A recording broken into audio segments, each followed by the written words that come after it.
بسم اللہ الرحمن الرحیم۔ سوال یہ ہے کہ کسی شخص پر اپنے علاوہ کسی دوسرے کا فطرہ بھی واجب ہوتا ہے؟ جواب میں آیت اللہ سستانی فرماتے ہیں، جو شخص شب عید فطر غروب کے وقت بالغ اور عاقل ہو، بے ہوش نہ ہو، فقیر اور غلام بھی نہ ہو، ضروری ہے کہ خود اپنے اور ان افراد کے لیے جو اس کی کفالت میں شمار ہوں فی کس ایک سا، کہ جس کے بارے میں کہا جاتا ہے کہ تقریباً 3 کلوگرام ہے، ان غذاؤں میں سے جو اس کے شہر میں رائج ہیں، جیسے گندم یا جو یا کھجور یا کشمش یا چاول یا مکئی مستحق کو دے، اور اگر ان کے بدلے ان کی رقم دے تو بھی کافی ہے، اور احتیاط لازم یہ ہے کہ ان غذاؤں سے نہ دے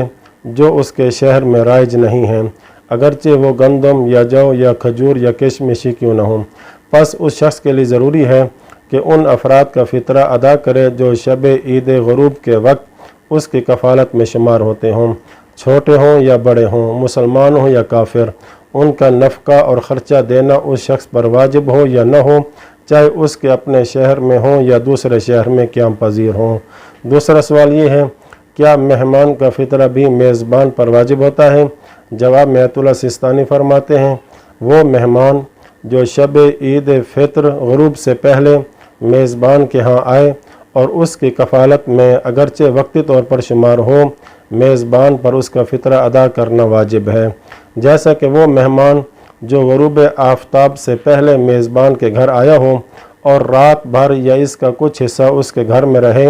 اور میزبان بھی اس کے لیے ممکنہ لازمی آرام و آسائش کا بندوبست کرے اور اس کے اخراجات کی ذمہ داری اٹھائے، اگرچہ مہمان اس کے پاس کوئی چیز نہ کھائے یا اپنی ذاتی غذا سے افطار کرے، لیکن وہ مہمان جس کو فقط افطاری کے لیے دعوت دی گئی ہو اور وہاں رات نہ گزارے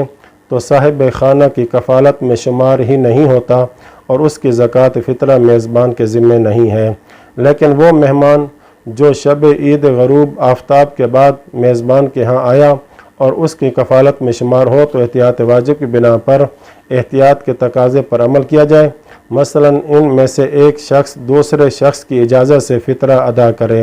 اور دوسری بات یہ کہ اگر مہمان کچھ اس طرح کا ہو کہ پتہ نہ چل رہا ہو کہ فطرہ مہمان کے ذمے ہے یا میزبان کے، تو ایسے مشکوک مقامات جس میں معلوم نہ ہو کہ مثلا فطرہ میزبان کے ذمے ہے یا مہمان کے، وہاں اگر ان دو میں سے کوئی ایک شخص دوسرے کی اجازت کے بعد اس نیت سے زکوٰۃ فطرہ دے کہ حقیقت میں جس کے ذمہ ہے اس کی جانب سے دے رہا ہے تو کافی ہے، اور دوسرے شخص پر دوبارہ زکوٰۃ فطرہ ادا کرنا لازم نہیں ہے۔ یہی حکم ان مقامات میں بھی ہے جہاں معلوم ہو کہ زکوٰۃ فطرہ مثلا 2 افراد کے ذمہ ہے لیکن ہر ایک شخص کا حصہ معلوم نہ ہو، تو اس صورت میں ان 2 افراد میں سے کوئی ایک شخص دوسرے کی اجازت سے معاف ذمہ کے ارادے سے زکوٰۃ فطرہ ادا کرے۔ تیسرا سوال یہ ہے، کیا کسی کمپنی یا دیگر کسی ادارے میں کام کرنے والے افراد کا فطرہ ان کے انچارج پر واجب ہے؟ جواب میں آیت اللہ سستانی فرماتے ہیں، ہوٹلوں، مہمان خانوں، ریسٹورنٹ اور ان کی مانند دوسری جگہوں پر میں رائج اور متعارف یہ ہے کہ وہ ملازمین جو مینیجر کے اجیر یعنی مزدور ہوتے ہیں، انچارج کے ذریعے فراہم شدہ غذا سے استفادہ کرتے ہیں، ان مقامات پر اگر مزدور کا کھانا تنخواہ کے عنوان سے یا معاہدے کے ضمن میں کھانے کی شرط کے عنوان سے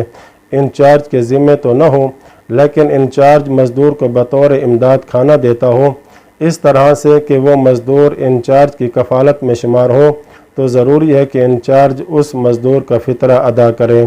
لیکن اگر مزدور کا کھانا اس کی تنخواہ کا حصہ یعنی حق کے زحمت شمار ہو، یا یہ کہ اجارے کے معاہدے میں مزدور نے انچارج پر یہ شرط لگائی ہو کہ انچارج مزدوری والی اجرت کے علاوہ اس کو روزانہ کا کھانا بھی دے گا، تو اجیر کا انچارج کی نسبت اس کی کفالت میں شمار ہونا محل اشکال ہے۔ اس بنا پر احتیاط کے تقاضے کو اس طرح عمل میں لایا جائے جیسا کہ پہلے ذکر ہوا ہے، جیسا کہ اجیر انچارج کی اجازت سے اپنا فطرہ خود ادا کرے، یا یہ کہ انچارج اجیر کی اجازت سے اس کا فطرہ ادا کرے۔ اسی طرح وہ افراد جو سرکاری ملازم ہیں یا وہ افراد جو قید خانوں میں ہیں اور حکومت ان کے اخراجات پورے کرتی ہے، تو حکومت کے ذمے ان افراد کا فطرہ واجب نہیں، اور وجوب فطرہ کی شرائط کے موجود ہونے کی صورت میں خود ان پر اپنا فطرہ واجب ہوتا ہے۔ وصلی اللہ علی محمد و اہل بیتہ الطاہرین۔